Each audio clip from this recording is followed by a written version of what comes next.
नमस्कार दोस्तों, स्वागत है आप सभी का अपने YouTube channel perfect study GS में। दोस्तों, हम लोग बिहार दरोगा मेंस का आज से प्रैक्टिस सेट हिंदी का शुरू करने जा रहे हैं, जो कि प्रैक्टिस सेट नंबर 1 होगा। दोस्तों, यह प्रैक्टिस सेट जो हम लेकर आए हैं, यह आपको विद्यासागर का जो बुक आया हुआ है, आपको ज्ञान बिंदु जीएस एकेडमी का, उसी से हम लेकर आए हुए हैं। दोस्तों, आपसे एक रिक्वेस्ट है कि आप मेरे चैनल पर नए हैं, प्लीज़ इसे सब्सक्राइब कर लें, इसे लाइक करना ना भूलें, दोस्तों में शेयर करें फेसबुक, व्हाट्सएप, टेलीग्राम के माध्यम से। और दोस्तों, ऑलरेडी हम मेरे चैनल पर 17 प्रैक्टिस सेट हिंदी का है, आपको जा करके वो भी देख सकते हैं। तो चलिए दोस्तों, स्टार्ट करते हैं आज से हम लोग हिंदी का प्रैक्टिस सेट। और दोस्तों, यह प्रैक्टिस सेट जो है आपको शाम में 4 PM में आपको यह प्रैक्टिस सेट मिलेगा। चलिए दोस्तों, तो स्टार्ट करते हैं।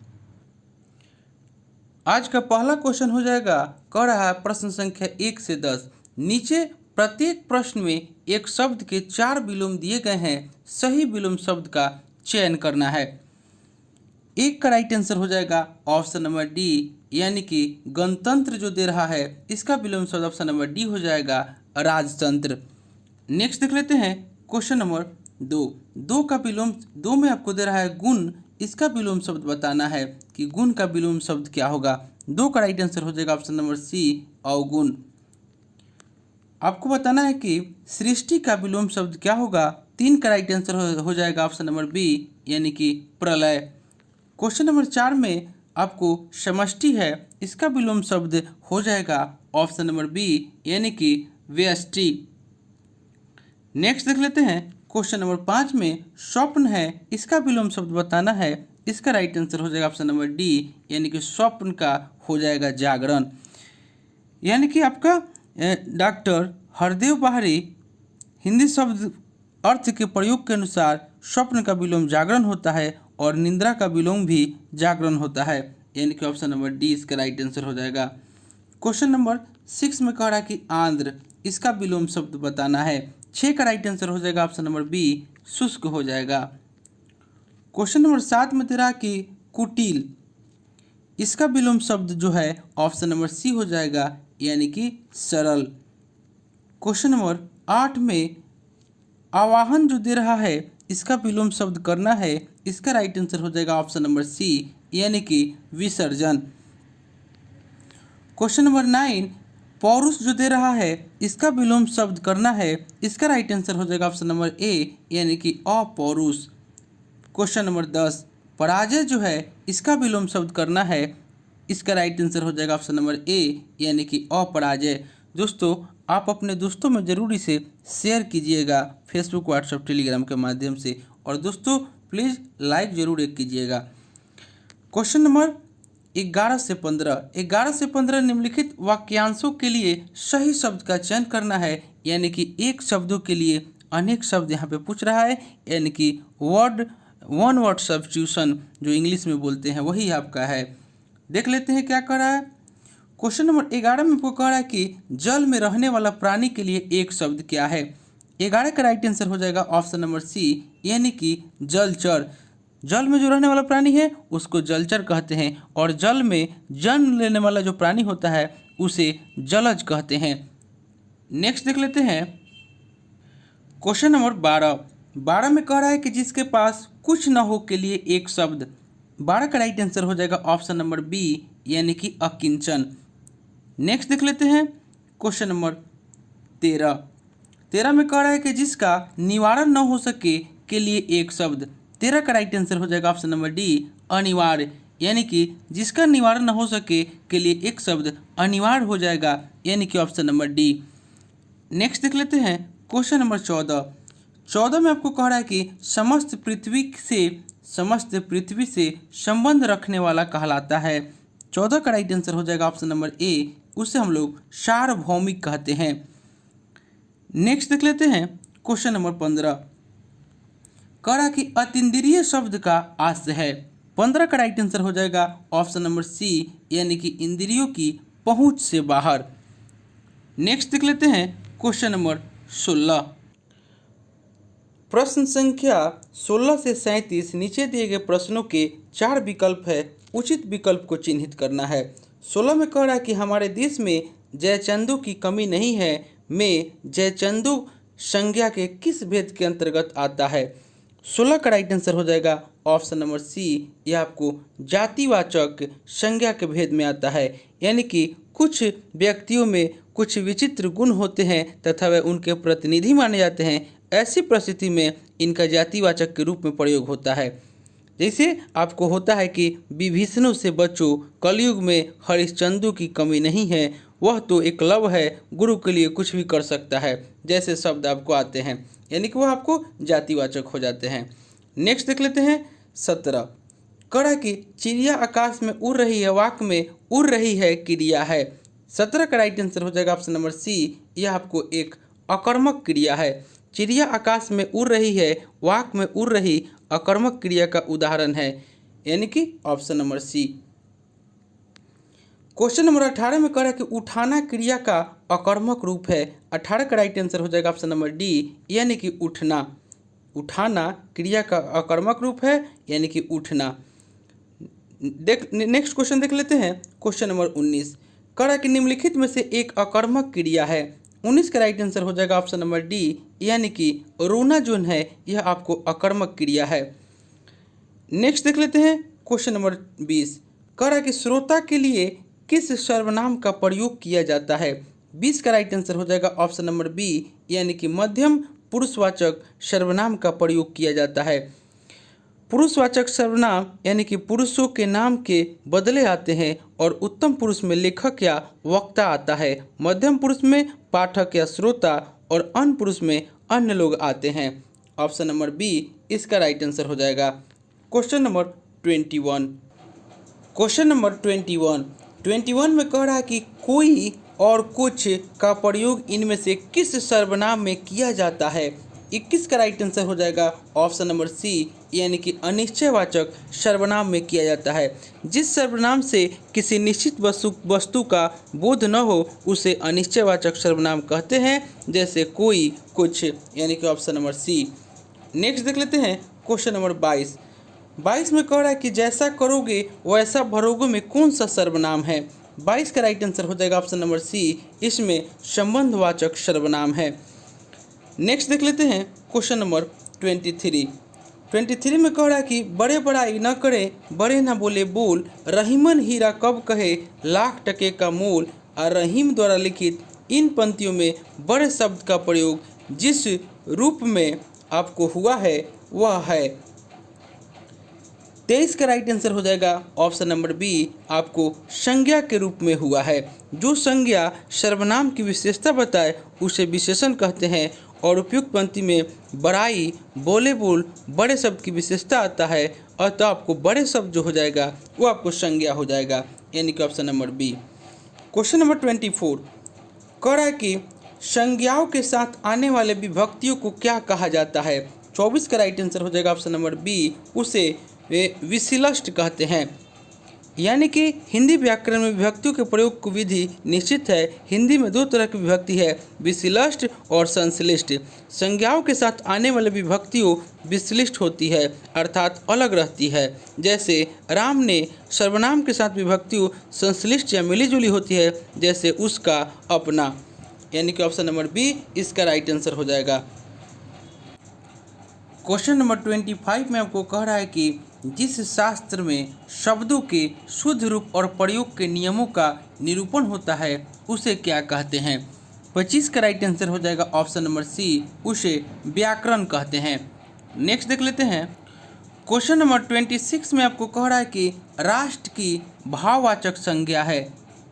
26 का राइट आंसर हो जाएगा ऑप्शन नंबर डी, यानी कि राष्ट्रीयता।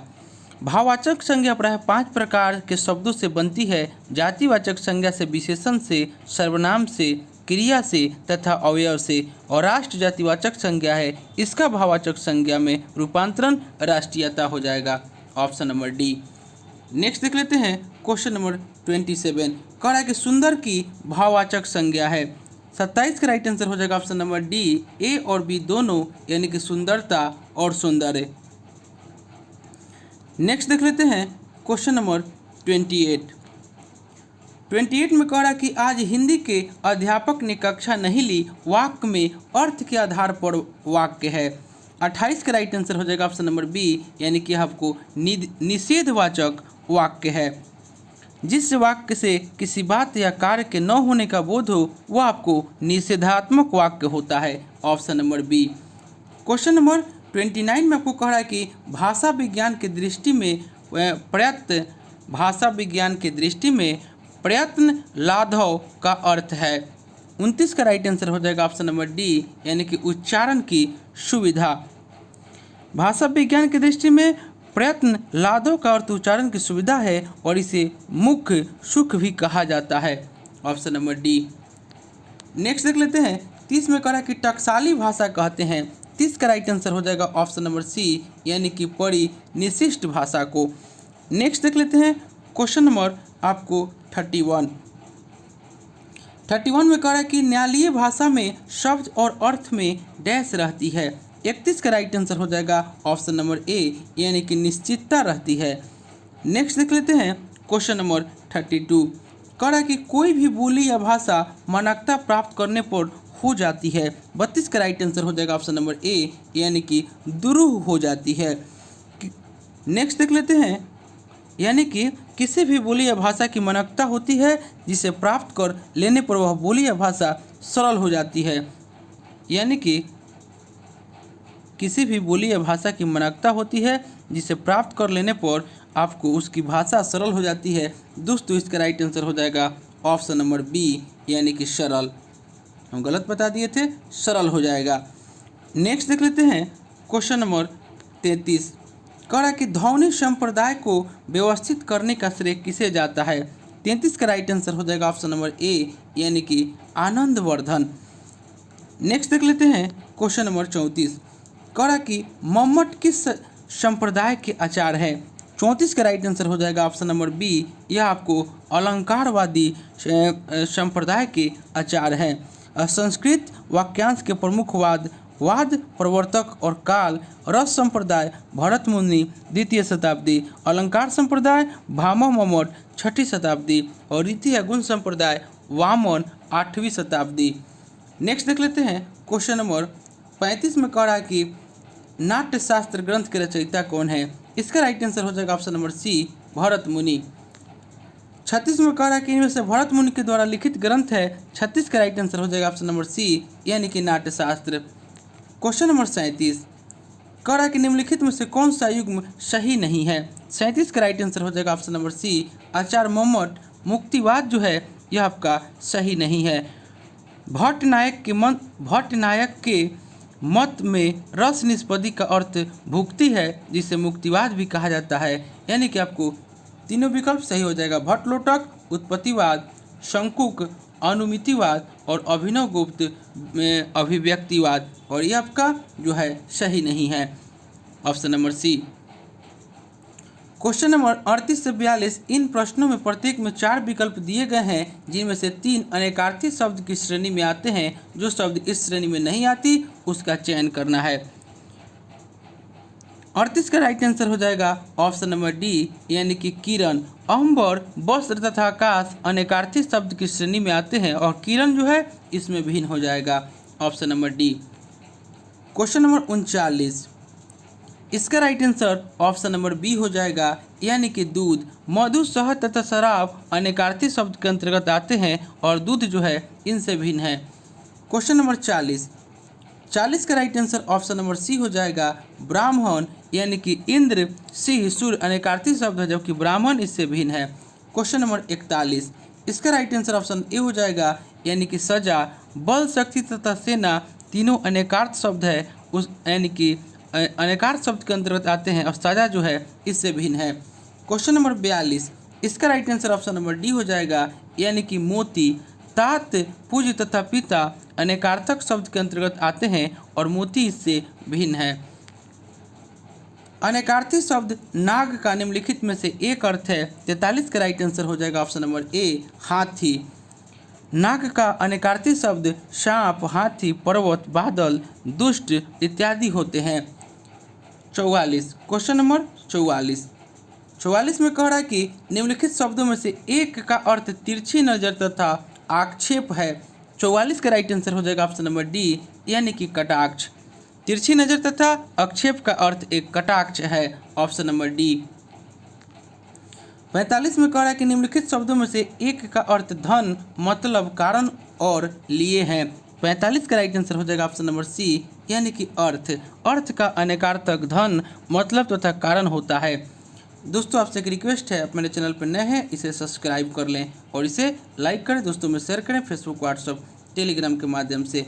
प्रश्न संख्या 46 से 100 नीचे दिए गए प्रश्नों के 4 विकल्प हैं, उचित विकल्प को चिन्हित करना है, यानी कि स्वर संधि स्वर ध्वनि के प्रकार है।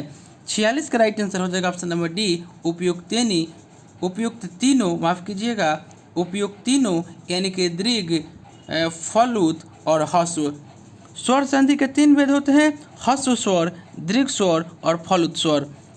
नेक्स्ट देख लेते हैं क्वेश्चन नंबर 47। कह कि इनमें से कौन सी ध्वनि अंतस्थ नहीं है। क्वेश्चन नंबर 47 कह रहा है कि इनमें से कौन सी ध्वनि अंतस्थ नहीं है। 47 का राइट आंसर हो जाएगा ऑप्शन नंबर बी, ब। य, र, ल, व आपको अंतस्थ ध्वनि है और ब जो है यह आपका स्पर्श व्यंजन है। स्पर्श व्यंजन ब हो जाएगा। क्वेश्चन नंबर 48 कह रहा है कि इनमें से कौन सी ध्वनि उष्म नहीं है। 48 का राइट आंसर हो जाएगा ऑप्शन नंबर डी, छ जो है यह आपको उष्म ध्वनि है। स, मूर्धन्य स और दंती स जो है यह आपका उष्म ध्वनि है और ह भी जो है उष्म ध्वनि है और छ जो है वो आपको संयुक्त व्यंजन है, यह आपको संयुक्त व्यंजन हो जाएगा।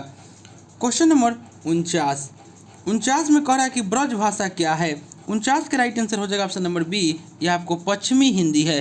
ब्रज भाषा का विकास शौरसेनी अपभ्रंश से हुआ है जो पश्चिमी हिंदी के अंतर्गत आती है। क्वेश्चन नंबर 50 कह रहा है कि मगही किस उपभाषा की बोली है। 50 का राइट आंसर हो जाएगा ऑप्शन नंबर डी, यह बिहारी हिंदी है। मगही बिहारी हिंदी की एक उपबोली है। क्वेश्चन नंबर 51 कह रहा कि राम की गाय बहुत काली है, वाक्य में काली शब्द है। 51 का राइट आंसर हो जाएगा ऑप्शन नंबर सी, यानी कि विशेषण। जिन शब्दों से संज्ञा के गुण, दशा, स्वभाव आदि लक्षित हो उसे गुणवाचक विशेषण कहते हैं, यानी कि ऑप्शन नंबर सी इसका राइट आंसर हो जाएगा। क्वेश्चन नंबर 52 कह रहा है कि निम्नलिखित शब्दों में से विशेषण है।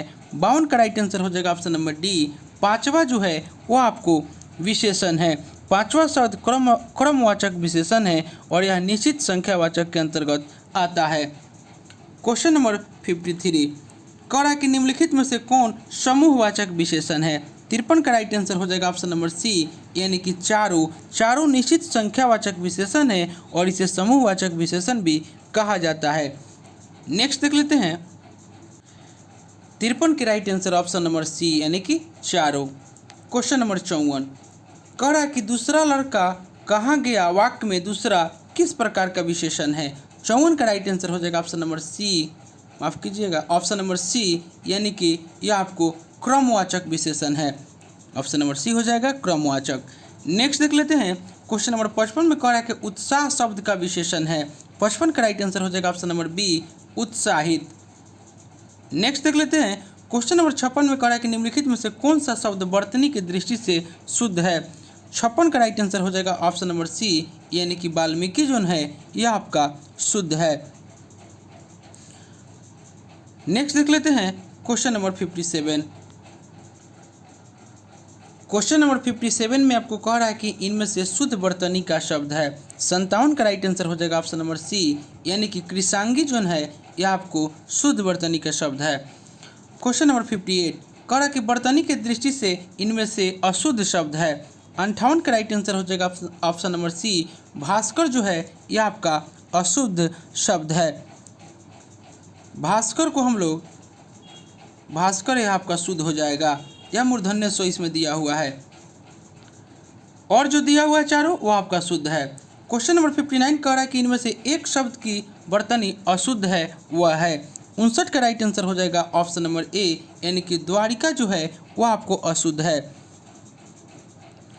द्वारका होता है, द्वारिका नहीं द्वारका होता है, यानी कि ऑप्शन नंबर ए इसका राइट आंसर हो जाएगा। और सब जो है तो आपका शुद्ध शब्द है।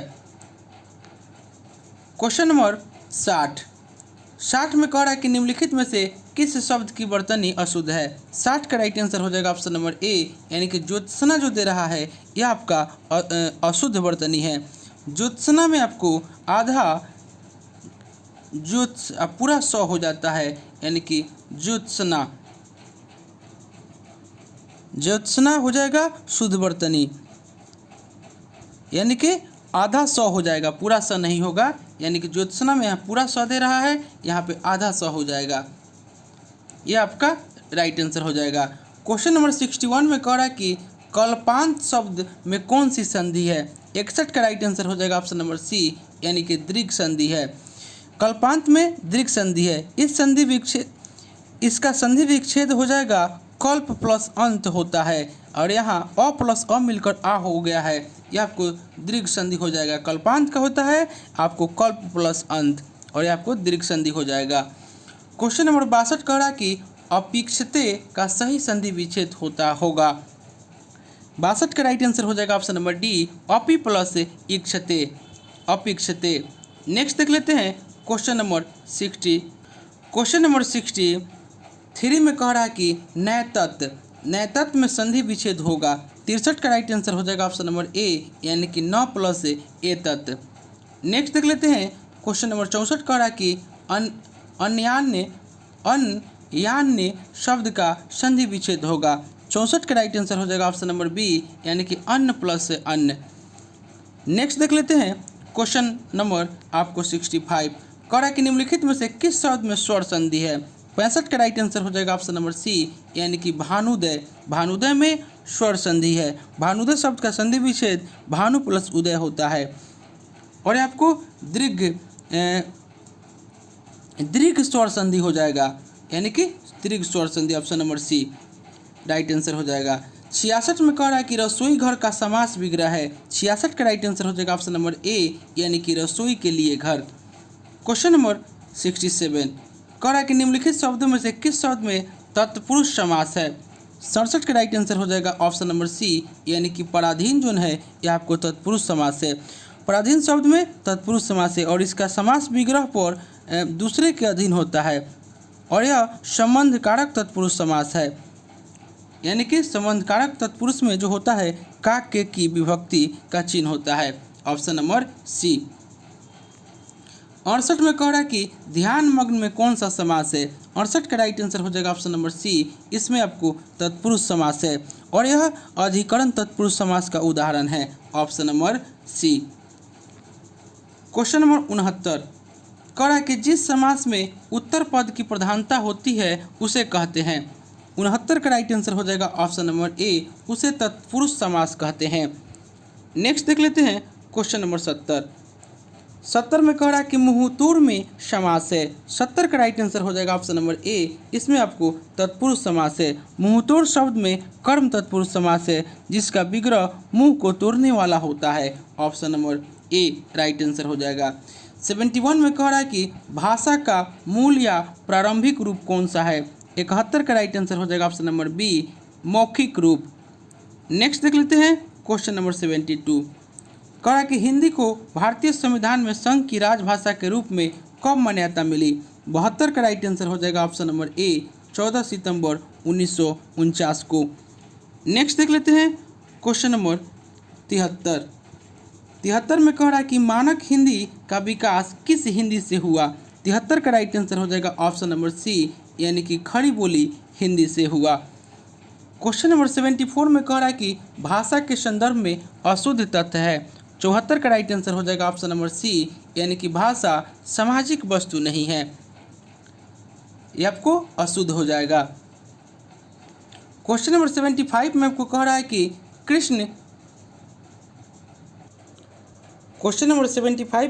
कृष्ण काव्य की भाव संपदा किस भाषा में व्यक्त हुई है?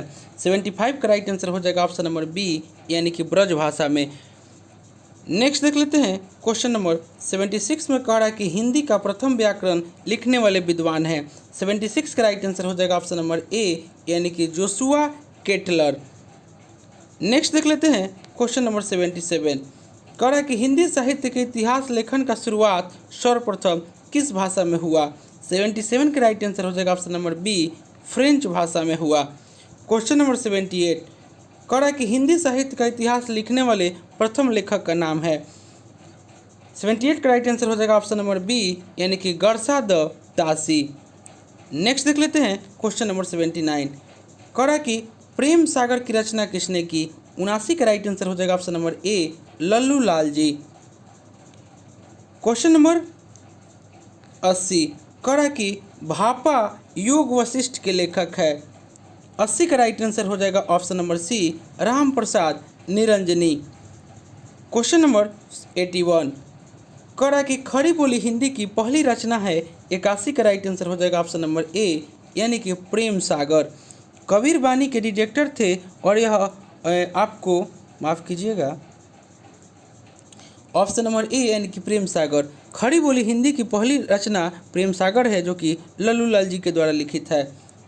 नेक्स्ट देख लेते हैं क्वेश्चन नंबर 82। कह रहा है कि कबीर बानी के डिरेक्टर थे, यह अभिमत किस आलोचक का है? 82 का राइट आंसर हो जाएगा option number B, doctor Hazari Prasad Dwivedi का। क्वेश्चन नंबर 83 में कह रहा है कि आचार्य हजारी प्रसाद द्विवेदी ने बानी का डिरेक्टर किसे कहा था? 83 का राइट आंसर हो जाएगा ऑप्शन नंबर ए, यानी कि कबीर को। नेक्स्ट देख लेते हैं क्वेश्चन नंबर यानी कि 84। कह रहा है कि 84 में कि कबीर दास के गुरु कौन थे? 84 का राइट आंसर हो जाएगा option number A, Ramanand. Kabir Das के गुरु रामानंद थे और रामानंद के शिष्यों में रैदास, धन्ना तथा पीपा भी शामिल थे। Question number 85। कह रहा है कि देश विभाजन की त्रासदी किस उपन्यास में है? 85 का राइट आंसर हो जाएगा ऑप्शन नंबर सी, झूठा सच उपन्यास में है। झूठा सच प्रगतिवादी उपन्यासकार यशपाल के द्वारा लिखा गया है, जो देश विभाजन की त्रासदी पर आधारित है। Question number 86। क्वेश्चन नंबर 86 में आपको कह रहा है कि आधा गांव के लेखक हैं। 86 का राइट आंसर हो जाएगा ऑप्शन नंबर सी, यानी कि राही मासूम राजा। राही मासूम राजा एक आंचलिक उपन्यासकार थे और इनका आधा गांव शिया मुसलमानों की जिंदगी पर लिखा गया पहला उपन्यास है। Question number 87।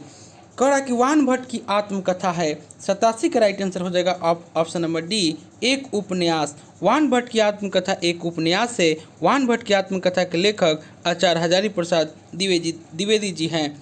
Question number 88। कह रहा है कि कलम का सिपाही कृति के लेखक है। 88 का राइट आंसर हो जाएगा ऑप्शन नंबर सी, अमृत राय। नेक्स्ट देख लेते हैं क्वेश्चन नंबर 89। प्रेमचंद्र की जीवनी कलम का मजदूर के रचनाकार है। प्रेमचंद्र की जीवनी जो है कलम का मजदूर के रचनाकार है। 89 का राइट आंसर हो जाएगा option number B, Madan Gopal. Next देख लेते हैं क्वेश्चन नंबर 90। कह रहा है कि आवारा मसीहा किसकी जीवनी है? 90 का राइट आंसर हो जाएगा ऑप्शन नंबर बी, आपको शरद चंद्र की है, आवारा मसीहा। नेक्स्ट देख लेते हैं क्वेश्चन नंबर 91। कह रहा कि अविधा उत्तम अन्न है, मध्य लक्षण लीन और अधम व्यंजना रस बिरस उल्टी कहत नबीन, किसका कथन है? 91 का राइट आंसर हो जाएगा ऑप्शन नंबर सी, यह आपको देव का कथन है। रीतिवादी कवि देव की यह आपको कथन है। क्वेश्चन नंबर 92 में कह रहा है कि मुख्यार्थ का बोध कराने वाले व्यापार को कहते हैं। 92 का राइट आंसर हो जाएगा ऑप्शन नंबर ए, अभिधा शक्ति कहते हैं। नेक्स्ट देख लेते हैं क्वेश्चन नंबर 93। कह रहा है कि जब सिंह तलवार लेकर उतरा तो गीदड़ भाग गए, इस वाक्य में कौन सी शक्ति है? 93 का राइट आंसर हो जाएगा ऑप्शन नंबर बी, इसमें आपको लक्षणा है, लक्षणा शक्ति है और इसका अर्थ है कि जब सिंह तलवार लेकर उतरा तो गीदड़ भाग गए। यहाँ सिंह का लक्षण वीर में तथा गीदड़ के लक्षण कायर है, option number B. Question number 94 में आपको कह रहा है कि मनहु उमंगी अंग अंग छवि छलके तुलसी की इस पंक्ति में कौन सी शब्द शक्ति है? 94 का राइट आंसर हो जाएगा ऑप्शन नंबर बी, इसमें आपको लक्षणा, इसमें भी आपको लक्षणा है, यानी कि ऑप्शन नंबर बी हो जाएगा 94 का। लक्षणा शब्द का शक्ति प्रस्तुत पंक्ति में लक्षणा शब्द शक्ति का प्रयोग है, यानी कि option number B. Question number 95 में कह रहा है कि विभा वानु भाव विचारे संयोगादृष्ट निष्पद विभा वानु भाव व्यभिचारे संयुगा दृश्य निष्पत सूत्र किस आचार्य का है? 95 का राइट आंसर हो जाएगा ऑप्शन नंबर बी, यह आपको आचार्य भरत मुनि का है। क्वेश्चन नंबर 96 में कह रहा है कि नाटक के संदर्भ में भरत मुनि के अनुसार रसों की संख्या है। 96 का राइट आंसर हो जाएगा option number D 8। Question number 97 में कह रहा है कि रसों की संचारी भाव की कुल संख्या होती है। 97 का राइट आंसर हो जाएगा option number C 33। Question number 98 में कह रहा है कि विभत्स रस का अस्थाई भाव है। 98 का राइट आंसर हो जाएगा ऑप्शन नंबर सी यानी कि जुगुप्सा। नेक्स्ट देख लेते हैं क्वेश्चन नंबर 99। कह रहा है कि किस रस को राज रस की संज्ञा दी गई है? 99 का राइट आंसर हो जाएगा ऑप्शन नंबर सी यानी कि श्रृंगार रस को। आज का अंतिम क्वेश्चन है कि बी प्रलम्ब श्रृंगार में बीओ की कितनी दशाएं मानी गई है? 100 का राइट आंसर हो जाएगा ऑप्शन नंबर ए यानी कि 10 दशाएं मानी गई है। तो दोस्तों यह प्रैक्टिस सेट जो हम लेकर आए थे यह आपको बिहार दरोगा मेंस का हिंदी का प्रैक्टिस सेट नंबर 1 था। दोस्तों आप मेरे चैनल पर नए हैं तो प्लीज़ इसे सब्सक्राइब कर लें, इसे लाइक करना ना भूलें, दोस्तों में शेयर करें फेसबुक व्हाट्सएप टेलीग्राम के माध्यम से। तो चलिए दोस्तों मिलते हैं नेक्स्ट वीडियो में, तब तक के लिए धन्यवाद।